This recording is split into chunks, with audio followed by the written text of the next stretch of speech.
평생을 삶의 피해자로 살아왔습니다. 상대와 상황을 탓하며 나 자신을 비난하고 미워하고 없애면서요. 그러다가 이곳저곳에서 또 이 책 저 책을 보며 이 괴로움을 없애고 현실의 상황을 바꾸려고 많이 노력했습니다.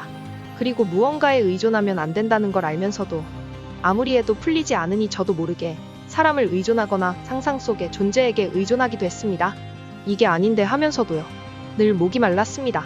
다들 진실을 말하는 것 같긴 한데 뭔가 이상해?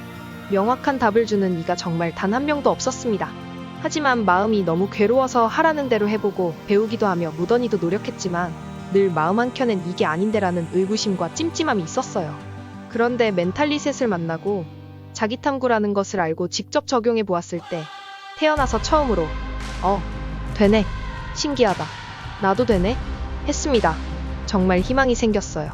선생님 유튜브를 보면서 이것이 마음 공부 끝판왕이고 보태거나 뺄 것 없는 진리라는 걸 알았습니다. 알아본 저 자신을 칭찬합니다. 그런데 제 마음을 보고 무의식을 보며 자기 탐구를 해나가면서 또 벽에 부딪히더라고요. 무던히도 촘촘히 숨기고 겹겹이 쌓고 삭제하고 끊어버린 제자 덕분에요. 자꾸만 남들과 비교하면서 나만 또 안 된다면서 교육기간 동안 조급해하고 열등감 느끼면서 힘들었는데요. 지금은 조급한 마음은 없습니다. 선생님 도움 받아가면서 포기하지 않고 꾸준히 해나가면 된다는 확신이 들고 있어서요. 모든 괴로움은 정말 나 스스로 만들었다는 것을 알았습니다.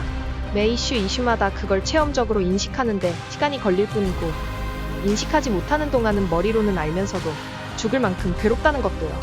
저는 평소에 머리가 좋은 편은 아닌데 제 자아는 스스로를 괴롭히려는 데에 있어서는 참 천재 같다는 생각도 듭니다. 그런 자아에 속지 않으려면 죽어라 자기탐구하고 또 잘 쉬어주고 해야 할 것 같아요. 최근 들어 미약하지만 너무 힘들게 보였던 상대방들이 그냥 나로 느껴진 적이 몇 번 있었습니다.